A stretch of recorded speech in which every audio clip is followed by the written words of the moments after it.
दुनिया में बहुत से बादशाह आए और चले गए, लेकिन मौला अली जैसा हुक्मरान तारीख में सिर्फ एक ही हुआ।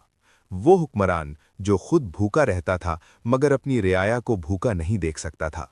वो हुक्मरान जिसके नज़दीक इक़्तिदार नहीं बल्कि इंसाफ सबसे बड़ी जिम्मेदारी था। हुक्मरानी का मकसद। मौला अली के नज़दीक हुकूमत तख्त व ताज का नाम नहीं थी। आप फरमाते हैं, ये हुकूमत मेरे नज़दीक इस पुराने जूते से भी कम कीमत है अगर इसके ज़रिए हक़ कायम ना किया जाए।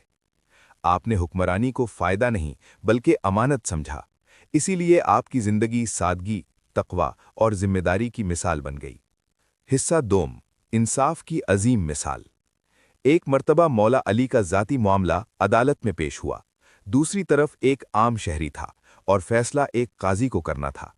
काजी ने मौला अली को अमीरुल मोमिनीन समझकर ज़्यादा एहतराम देना चाहा, मगर मौला अली ने फरमाया, अदालत में सब बराबर हैं, कानून किसी को तरजीह नहीं देता।